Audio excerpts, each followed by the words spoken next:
Note: we thank you for continuing the journeys of Edward and Celine. Please look for updates as we post them. There is so much more from our network of paranoid scientists. Now on with the fourth part of I'm a Physicist at CERN. We've done something we shouldn't have. For fuck's sake, Edward, run faster. Celine screamed at me with all her might as she kept the lead position. We ran down the corridor that she was looking into prior to our friends paying us a visit. I can't, I'm trying. I was panting heavily, and failing to keep up, but the thought of being gunned down by heavily armed Swiss militia imbued me with enough fear to haul my ex-smoker's ass up the third staircase we had found ourselves in since we commenced our escape, round 2. Celine finally came to a sudden stop. She had found where we were supposedly headed and she waited for me to catch up. As I ran up behind her, I could see that she was starting to cry. Edward, regardless of what happens to us, you have to promise me that you are going to try and make it back to the collider room. She turned slowly, revealing her perfectly beautiful face. Her eyes had always captivated me, and even in this darkened hallway, I could still make out their astral quality. Celine's beauty betrayed how absurdly intelligent she was. Far and away the most intelligent member of the team, and definitely in line to become father. It wasn't a surprise to me that she would have been chosen by mother and father to conduct the first clandestine experiment. Magna cum laude from MIT with a Ph.D. in particle physics, by the time she was 24. Intelligence didn't describe Celine's mind, she was one with the science. Why? Won't they be waiting for us to go back there? I asked with great suspicion. Was she trying to set me up? Nothing that she had told me over the past few minutes had been known to me. She had slammed me with a series of revelations that I couldn't decide whether or not to trust her. Just trust me, Edward, she snapped back at me, her patience wearing thin, and her worry hitting an all-time high. Regardless of what happens, promise me you'll go back there. I promise, I weakly responded. As the words left my mouth, the sound of heavy footsteps started to emanate from the stairwell we had just left. Run, Celine! I ordered, and she complied. My legs seemed to find new energy, boosted by the sound of our potential killers encroaching on us. I sprinted with such grace that Usain Bolt would have asked me for tips about form and foot placement. Celine quickly overtook me, so much for the Bolt being jealous. We found ourselves running down what seemed like an impossibly long corridor. A door was visible at the end. As we ran towards the door and threw ourselves out, we found ourselves running through the snow. We had left Section A and were headed to K. The door had let us out behind the building and we could hear the faint sound of the soldiers who had been eagerly looking for us. We continued running and as always I followed Celine. Follow me, we have to find Hugo. Hugo was the security guard that had alerted Mother on the phone that Celine had contacted the authorities. He was the last person who I wanted to see right now. I stopped running and yelled at Celine, "Why the fuck would you want to see him?" She stopped and turned towards me. Because I never made the call to the authorities, Edward. She too had stopped running. As we stood in the cold, night air, I found my mind swimming with disbelief. What do you mean you never made the call? I asked her. I'll explain, let's just get out of sight and into the guard area. Hopefully Hugo believes me. Celine explained. And what happens if he doesn't? I extended my hand and reached for hers. Celine, we could be running directly into the maw of hell. If they capture us, they will experiment on us, they will kill us. There is no doubting that. The grave tone in my voice communicated both my fear and concern to Celine. Edward, we're running from the Swiss army. Let the absurdity of that sentence sink in on you, and then tell me if you know of any other potential friends who could help us out, Celine calmly responded. She was right, we were completely alone, and we had to turn to anyone who could potentially help us. Celine and I held hands and continued to run towards the security area where the guards were typically stationed. As we rounded the corner, we could see that there were 3 members of the Swiss forces which had come to get us, talking to 2 of the guards who were on duty. One of the guards was a tall, rather handsome man with sharp Germanic features. The other was Hugo. "We have to get his attention without attracting the others," whispered Celine, "and we have to do it now, before our gun-toting friends start looking over here." I was plumb out of ideas, but knew that Celine would have a trick or two up her sleeve. "I'm going to whistle." She turned and looked at me as she continued to explain the plan. We were both hugging the wall which offered us some shelter and protection. "Whistle. What the fuck, that'll get their attention for sure," I exclaimed, realizing that getting their attention probably meant being gunned down or tossed and subdued at best. What had my life become? Being tossed was the best thing I could hope for. Hugo and I dated for a few weeks, we didn't click, but we watched close encounters of the third kind on our first date. "I'm going to whistle the tone, and hopefully he gets the hint," she explained. "That's the great idea. Won't they realize that someone's clearly trying to get attention if we do that?" I exclaimed at her, my voice never rising above a barely audible whisper. "You have any great ideas?" she snapped back at me. I could see that she was running out of options and this was a last-ditch attempt. "Okay, here goes," she said. She turned the corner of the wall we were hiding behind and whistled this tone. As soon as she had finished, she whipped around the wall and threw herself to the ground next to me. We both crouched down, and kept an eye on the guard hut. "What was that?" one of the Swiss soldiers barked. "Was that whistling?" He had turned towards Hugo at this point, and clearly demanded answers.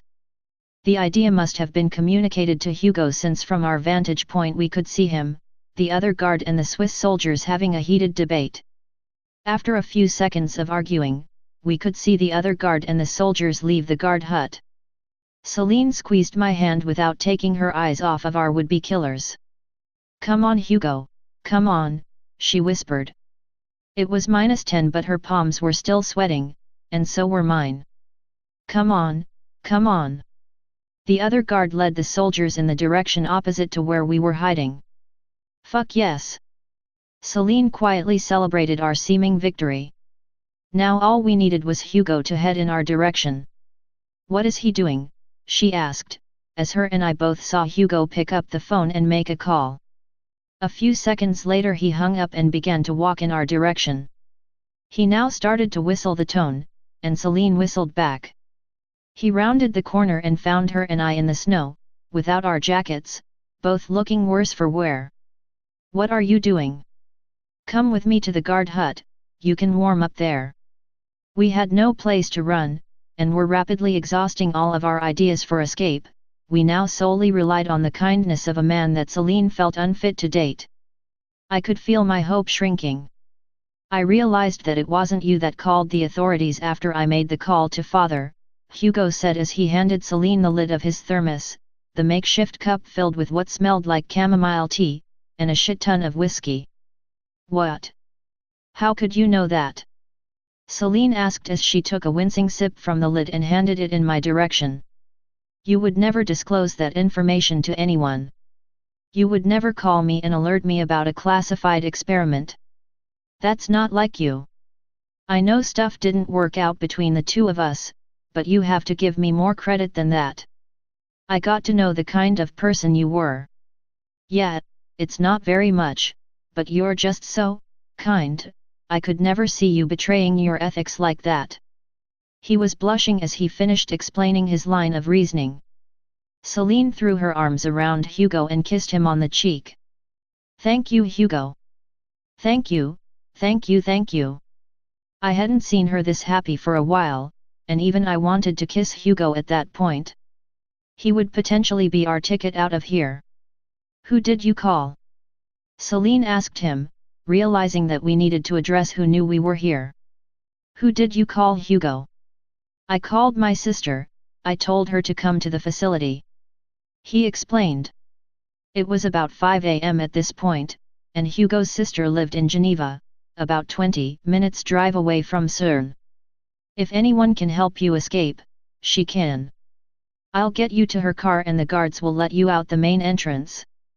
Hugo must have definitely cared for Celine if he was willing to risk his sister's safety to make sure we were okay. If they catch you, it's over. I heard them explaining that they needed to apprehend you at all costs, he continued. We have to get back to the collider, Celine interrupted. Hugo's face drained of color. He realized that her ask was almost completely improbable and would put him at even greater risk. Why the fuck would you want to? That place is swarming with military men, you wouldn't stand a chance. Hugo lost his cool and yelled at her, I have already made arrangements for you to leave. He locked eyes with Celine as he said this. Get us back there, Hugo, or at least tell me how to, I'm not leaving CERN. Celine retorted, her face frozen in a rictus of intent. No way, I'm not going with you, Hugo shot back frustratedly. Then tell us how to get there, Celine calmly placed her hand on his and looked him directly in the face. After a few seconds of pause, Hugo released a heavy sigh, if you take this access card, you can use the underground access tunnel to get you back into the building and then use the escape ladder to climb up into the collider room. It was built in so that anyone could escape if the collider became unstable. I doubt they ever thought that someone would want to break in. Hugo finished as he handed Celine the access card. Whose is it? She asked, looking down at the tattered card with the cracked screen. It was Mother's, he said, looking at the floor. What do you mean was? What's happened to Mother? Celine asked as her voice broke. We both suspected the worst, but did not want to hear the outcome. Celine, Edward, run. They'll be back soon, look here. Hugo gestured to the display panel that stood behind him. We could see the faint tracker symbol of the guard that had escorted the soldiers heading back to the guard hut. You have to go now, he ordered as he pressed the card into Celine's hand. Thank you, I never saw you, I stole this, we never met tonight, Celine said in an attempt to allay Hugo's fears. We ran out of the guard hut, and back towards Section A. As we entered the side of the building that we had just left, Celine picked up her pace and began running in the direction of the access tunnel that Hugo had described. Here we go again. As I followed her through the maze of corridors, tunnels and hallways, I couldn't help but be mesmerized by the fact that no one had stumbled onto us. Not a single person had seen us over the past hour as we ran through the most important scientific facility in all of Europe. The first panel proved to be easy enough to open. One swipe of the access card and the door swung open with the greatest of ease. Poor Mother, what had they done to him? What had they done to Father? I couldn't see Nevka giving up without a fight. And the rest of the family? Fuck. We made our way through the access tunnel and finally approached the ladder that Hugo described. It was made of wrought iron and led up to what appeared to be a manhole cover. Celine ascended the ladder and called down to me, come up directly behind me, as soon as I open the door, I'll survey the room, and we can make our entrance. Celine, wait, tell me who made that call.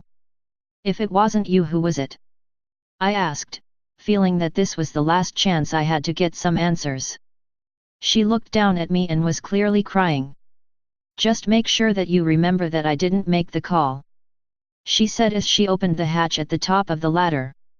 Suddenly, the immense white light burst into the chamber that we were in, and I could feel myself lose my grip on the ladder and begin to fall. I hit the ground with a heavy thud, and the light began to die down. My first thought was that Celine had closed the hatch. I quickly realized how wrong I was.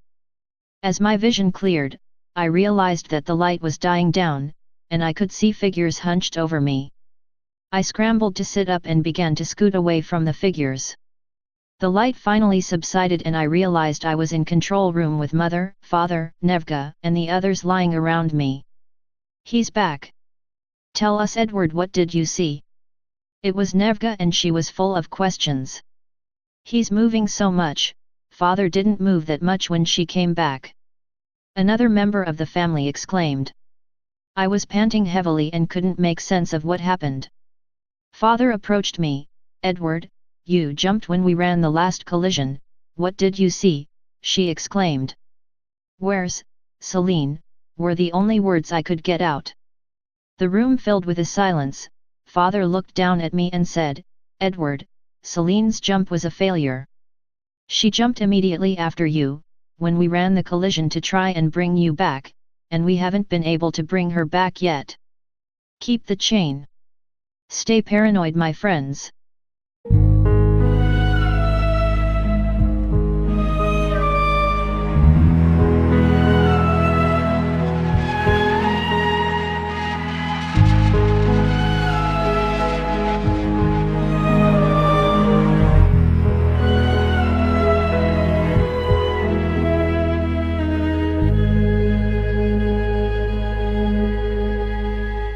Set me up? Nothing that she had told me over the past few minutes had been known to me. She had slammed me with a series of revelations that I couldn't decide whether or not to trust her. Just trust me, Edward, she snapped back at me, her patience wearing thin, and her worry hitting an all-time high. Regardless of what happens, promise me you'll go back there. I promise, I weakly responded. As the words left my mouth, the sound of heavy footsteps started to emanate from the stairwell we had just left. Run, I'm a physicist at CERN. We've done something we shouldn't have. For fuck's sake, Edward, run faster. Celine screamed at me with all her might as she kept the lead position. We ran down the corridor that she was looking into prior to our friends paying us a visit. I can't, I'm trying. I was panting heavily, and failing to keep up. But the thought of being gunned down by heavily armed Swiss militia imbued me with enough fear to haul my ex-smoker's ass up the third staircase we had found ourselves in since we commenced our escape. Roundedly intelligent she was. Far and away the most intelligent member of the team, and definitely in line to become father. It wasn't a surprise to me that she would have been chosen by mother and father to conduct the first clandestine experiment. Magna cum laude from MIT with a Ph.D. in particle physics, by the time she was 24. Intelligence didn't describe Celine's mind, she was one with the science. Why? Won't they be waiting for us to go back there? I asked with great suspicion. Was she trying to? Celine finally came to a sudden stop. She had found where we were supposedly headed and she waited for me to catch up. As I ran up behind her, I could see that she was starting to cry. Edward, regardless of what happens to us, you have to promise me that you are going to try and make it back to the collider room. She turned slowly, revealing her perfectly beautiful face. Her eyes had always captivated me, and even in this darkened hallway, I could still make out their astral quality. Celine's beauty betrayed how absurd.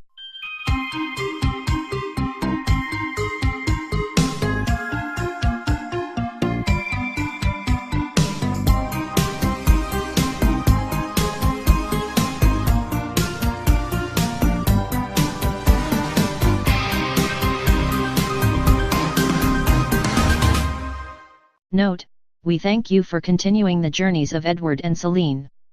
Please look for updates as we post them. There is so much more from our network of paranoid scientists. Now on with the fourth part of